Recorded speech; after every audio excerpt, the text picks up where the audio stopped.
Welcome back to NY Flight Jets Talk, and we have a very special episode today. We are keeping the series going where we have a representative from the opposing team to preview the game. And as you all know, I am in London right now for the New York Jets Week 5 matchup against the Minnesota Vikings at Tottenham Hotspur Stadium. Who better to bring on to talk all things Jets versus Vikings than someone who actually covers the Vikings for AP News, Mr. Dave Campbell. Dave, how you doing? Doing fine. Thanks for having me, Connor. Of course, super happy to have you on Vikings Week, and we're gonna get right into it. Obviously, Dave, the Vikings right now, they're 4-0 on an all-time high. Sam Darnold, former Jets first-round pick, Jets select him third overall, of course, in the first round. Never really lived up to expectations in New York. He's bounced around. Now he's really gotten into a groove in Minnesota. He leads the league with 11 touchdown passes throughout the first 4 weeks of the season. Like I said, Vikings are 4-0, and it's not like they've kind of, just snuck past these teams. They've dominated. Obviously, you see the Giants game week 1, and then they've also beat very talented teams. Green Bay Packers. I know the Packers almost came back. That was a really close game towards the end. However, the Vikings did hold on. You look, they beat the 49ers. So, Dave, what were your expectations for the Vikings entering the season, and how have they altered now? Great question. I think anybody would be lying if they expected 4-0, especially with the way the schedule looks. I mean, they have San Francisco and Houston, followed by a trip to Green Bay. I mean, I think anyone, even who was thinking optimistically about the team, would have thought, hey, if they go 2-2 to start, they'll be set it up pretty well. Yep. So that buys them a whole lot of capital for the rest of the season as far as, just their standing in the NFC. It's always dangerous in the NFL to look at like schedule and just assume losses or assume wins. It's how unpredictable it is. But their schedule does, look a lot more friendly once they get past this Jets game in London, and then they're bye, and then Detroit, and then there's a lot of runway for them, I think, to keep it up. I don't think even they could have foreseen, such a, let's just say, smooth first month, and it, starting with Darnold. They obviously signed him for a reason. Of course, they drafted JJ McCarthy as the franchise quarterback, but not necessarily at all to start this year, if even to play. I think Darnold gave them this really nice kind of cushion to sort of bring McCarthy along at the speed at which they felt he was capable, and yet still have kind of a high floor starter with Darnold. I think it boils down to environment. Even before having nothing to do with Darnold or the Jets, as the Vikings were planning for this draft, they spoke a lot about the importance of a good environment around a young quarterback. Knowing they weren't shying away from the fact that they were going to be looking very hard at getting a guy this year. Pretty much said they were going to. They needed it. Cousins moved on. They had to find a plan. So, I think a lot of people in the NFL would say, yeah, I'd agree with that. But I think really looking at some real length and depth at that issue, with just culture around how they treat players, how they communicate with them, and of course with Kevin O'Connell, how he builds a playbook, designs an offense for a quarterback to thrive. If you're a real diehard Jets fan, you probably remember he was on the roster way back. Yep. Oh God. Yep. And didn't he was a backup, and he talks a lot about how he didn't really necessarily get the chance, and how he was without expectations. And without patting himself on the back, he basically described with the Jets how they said, well, we're actually more impressed with you as a coach. Like, as a backup, he would provide them scouting reports. He would see things in practice on film that could actually help their defense. And so it's funny, that was sort of like the jump start to his coaching career, even back when he didn't even think he was done as a player. That's an aside though, but it's a sort of a look into how he looks at the position and how he knew how important it was to have an environment. where you build that trust and build that confidence in a young player. And so what's funny is they were so busy creating this environment for a young quarterback, which turned out to be JJ McCarthy, to succeed. Yep.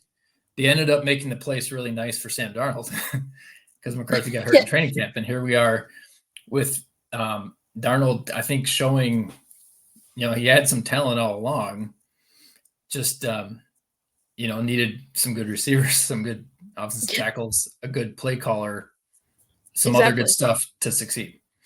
I mean, you look at Darnold's career with the Jets. Obviously, he had Adam Gase paired with, a very poor surrounding cast. Now you look, Kevin O'Connell, he's emerging as one of the, one of the league's best offensive play callers in the league, paired with, obviously, Justin Jefferson, Aaron Jones in the backfield, who's had a great start to his season. Before we get into Aaron Jones, I wanted to ask you, Dave, the Jets obviously coming off this really rough 10-9 home loss to the Denver Broncos. They were 7.5-point favorites. Bo Nix, first quarterback in the Super Bowl era to win a game while averaging less than 2.5 yards per passing attempt. How are Vikings fans and reporters really viewing this game following the Jets' tough loss? Are they viewing it as, oh, we can handle the Jets, they're a piece of cake? Or no, the Jets have a lot of talent, and we really have to play our hearts out if we want to win? Yeah, it's a good question too. I would say more the latter. Okay. If you follow the Vikings, or if you play for them, or have played for them longer than 2 years, Aaron Rodgers very, very well. It's certainly a different era for him, and it was some different pieces that he was working with, but he annihilated the Vikings time after time again. Even sometimes when he annihilated the whole division. Yeah, right. Exactly. The whole division. His record against the NFC North was incredible.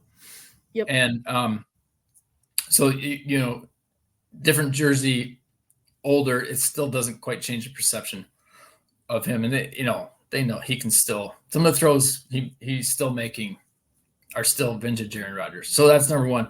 Number two, they've got a really good defense. And so even though you see sort of a wince-worthy kind of they lost 10-9 at home to the Broncos. I mean, there's still some names that really jump out off the page to you, in the secondary and on the defensive line. And, yep.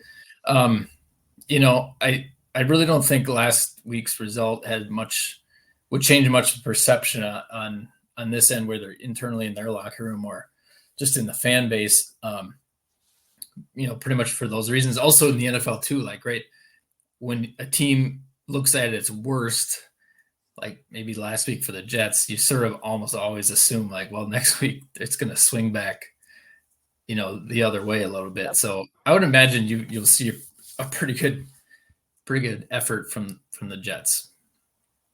Absolutely. I'm going to move over to Aaron Jones. He's someone we've seen, Dave, the first 4 weeks of the season, where he's willing to just take the ball and run it right up the gut, yard after yard, first down after first down. That's something he's done successfully throughout his whole career, especially this season, the way they've kind of utilized the passing game with Sam Darnold as well as the run. And as a defense, the Vikings have such a talented offense. You don't know what to do with the defense. When you look at you can't blitz, because you look at Darnold's numbers when he's been blitzed this season. He's 18 of 20 for 335 yards, 4 touchdowns, and 0 interceptions. Those are elite numbers. But then also, when you don't blitz, then you risk the opportunity of Aaron Jones just collecting first down after first down. What do you think is the key for a defense to contain, balancing both Darnold and Jones, and how do they really contain those two players? What's the key to stopping those two weapons? Yeah, well, I think it starts with getting pressure without bringing extra rushers. Quinn Williams, Will McDonald kind of winning their matchups when they've got one-on-one opportunities. And so that's one thing. I think the Vikings will even admit this. That Sam Darnold will probably make 1 or 2 decisions in a game that will haunt him. Yeah, and that are rash. A lot of quarterbacks are guilty of this. Some really good ones. Cousins, when he's with the Vikings, you would see that pop up one or two times a game, even if he's having a great game. So for the Jets' perspective, they got to take advantage of those. And last week against the Packers, there were a couple that Darnold had, despite really tearing it up, especially in the first half. But the Packers defensive back, I can't remember his name, but made a play on the sideline, but simply dropped an interception that could have easily tilted some of that first half momentum. So they got to do that and get pressure. You mentioned Aaron Jones. One of the things that Vikings have started to do more this year with him that they didn't so much do the last couple of years with O'Connell calling the plays is the screen game. Yes. Aaron Jones is very good in that aspect of offense, and that's another sort of dangerous thing for a team that might be blitzing. You could easily get caught in some big chunks of yardage against you. If the other team calls it right and gets those linemen out to block it right. Absolutely. Speaking of blitzing, the Vikings are a team, they tend to blitz a lot. They're in the top 3 this season for, most blitzed in the highest percentages there. Brian Flores, obviously, he's a defensive schematic genius when you really think about it, the way he's able to command the defensive unit, especially the defensive line. Dave, how would you describe the talent on the defensive line, especially, given the Jets' poor offensive line play? We saw 4 or 5 pre-snap penalties against the Broncos. Not only that, but poor blocking, allowed 5 sacks on 14 pressures. How do you describe this talent really on the Vikings defensive line, and how do you expect them to match up against a struggling Jets offensive line? Yeah, that could be dangerous for the Jets. That the Vikings have been getting a lot of pressure, not just from some of their individual talent in the edge rusher spots with Jonathan Grenard and Andrew Ginkle, 2 of their free agents who really have made a big impact on that defense. But also just with the creative kind of unorthodox pressures and blitzes that Flores will dial up, sending a safety, linebacker, whatever. And what happens, he's one of the best at disguising the blitzes too, and making the offense think the blitz is coming when it doesn't. And then if anyone can diagnose that stuff, it's Aaron Rodgers. But I think, I think there's just it's a kind of a group that just flies around a lot and does a whole lot of stuff before the snap. So even if Aaron, is not going to be fazed by it, if there's an offensive line that's a little shaky in their protections, not quite got the communication synced up, that could really pose some problems. I think they're lucky that this game got moved to London at a neutral site, even though the stadium, I'm sure, will be loud. They're not having to play at US Bank Stadium. 2 weeks ago, when the Vikings played Houston, very good offense, it got so loud in there.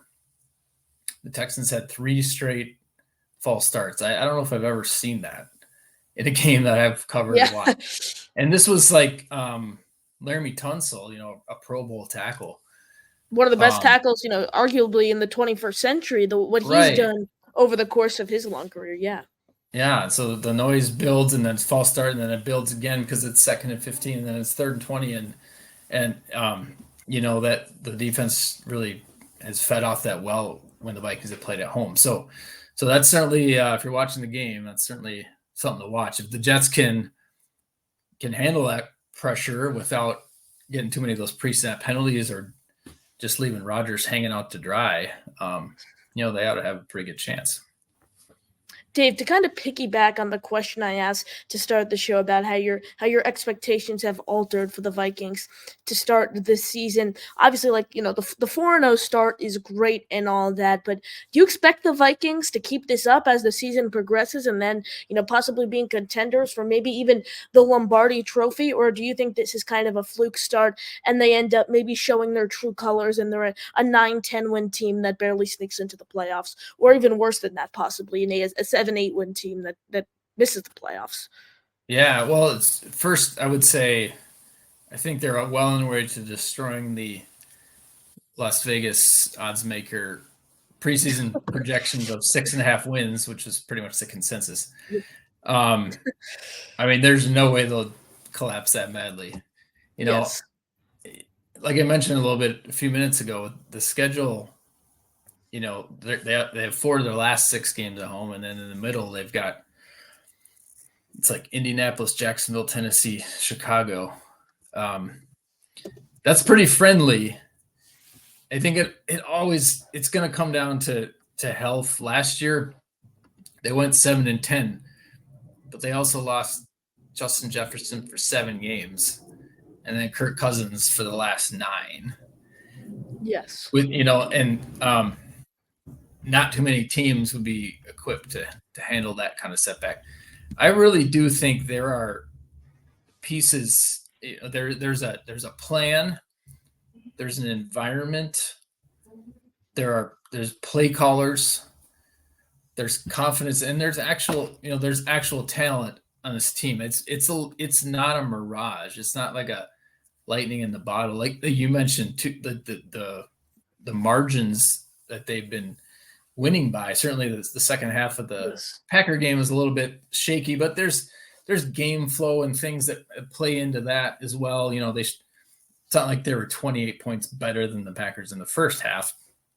But the way that they're winning, certainly suggests to me that they're well set up to be a legitimate, one of the contenders in the end, in the NFC. That's of course as long as there's probably 6 players who can't miss any games, Yes.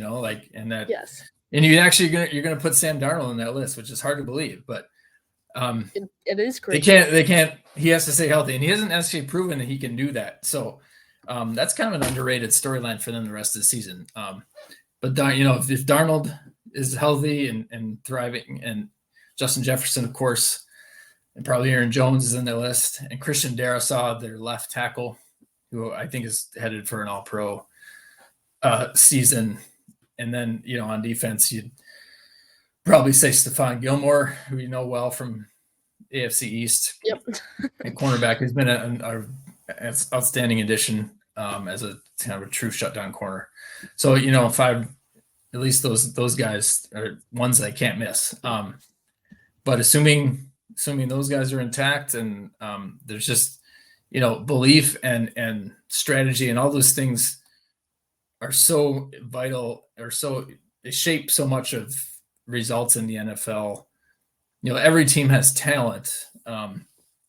It's a lot of the stuff on the edges and the margins that that can tilt these results each week. So I haven't seen anything to suggest that they're gonna fall apart, and this is like a fluke based on who they've beaten, how they've been playing, and kind of what they have set up for an environment. Aaron Jones, I've really been struck by how much he's enjoyed it here.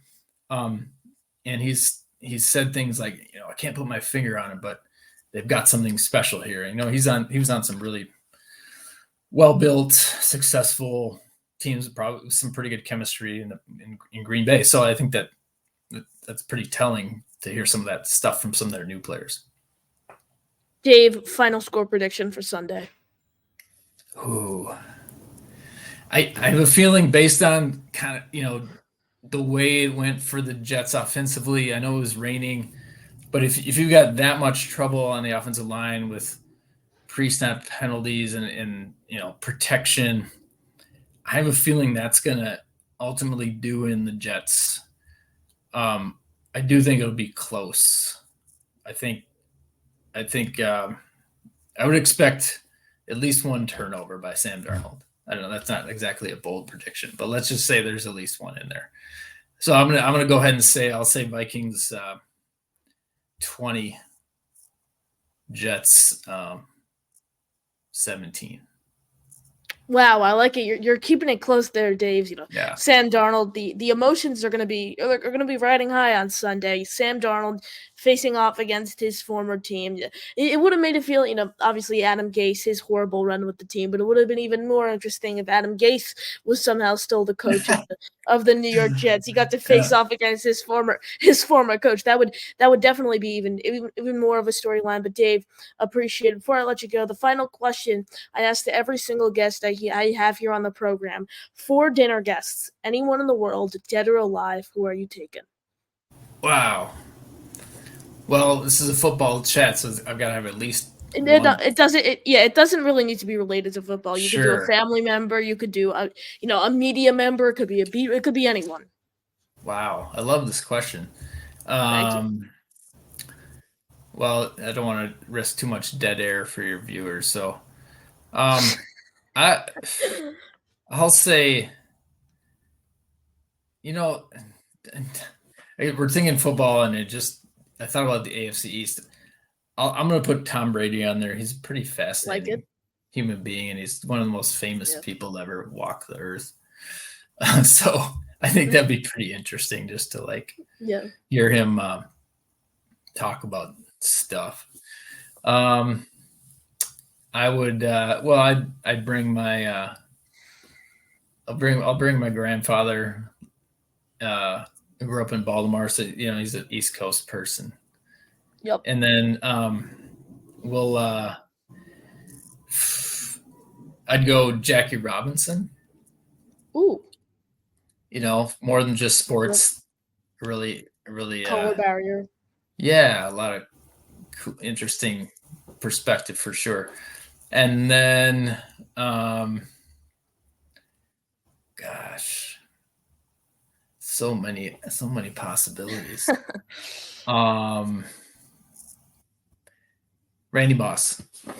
Wow. I'm gonna stick with You're sports and going. not overthink it. Yep. He's another really fascinating human being to me. Of course, I just accidentally reunited like the Patriots Yeah. Super 50 Bowl winning touchdowns. teams. Yeah. Yeah, whatever, Yeah. in 2007. So apologize to any Jets fans who got like PTSD from that. I'm sure the comment section will be all about that Patriots team and how they just blew up the Jets and the AFCs for so long. But Dave, we appreciate it. You got any final thoughts? Well, what about your prediction? Yeah. When do you reveal that? My prediction. I'll reveal it now. I've not a lot of people have been happy with it, but I do have the Jets losing 28-21 just because what I saw against the Broncos gives me no hope. And it's especially given that the Vikings are 4 now. It's a completely different story. The Broncos game was a turning point in the Jets season because that stretch in the Titans game, the Patriots game, and the Broncos game, if the Jets were to be 3-1 in the first 4 games of the season, heading into the London game, facing the undefeated Minnesota Vikings, it would be a completely different story. You could lose that game, and then after that, at least have some room for error there. At least lose one, and then it doesn't get much easier for the Jets, Dave. After this matchup, they host the division rival Buffalo Bills on Monday Night Football next week. Then they travel to Pittsburgh to take on the 3-1 Justin Fields and the 3-1 Pittsburgh Steelers, who've been, just their defense is elite, and we've seen the Jets' offensive struggles. Then after that, the Jets host the Texans on Thursday Night Football on Halloween. So it does not get much easier. I think I'd circle this as a must win for the Jets. Even just looking back, week 4, that's a game I think fans are going to be kicking themselves that they lost in about a couple weeks when the Jets are really trying to make a push at the playoffs and hopefully even the division. So I'm gonna go Vikings 28-21. I think it's close. I hope the Jets can pull it out, but realistically speaking, calling it like I'm seeing it, I have to go with the Vikings. They take it by 1 touchdown. But that'll do it for us. Make sure you smash that like button and you are subscribed to the channel alongside Dave Campbell of the AP News. I am your host, Connor Long, signing off. JTS Jets Jets Jets.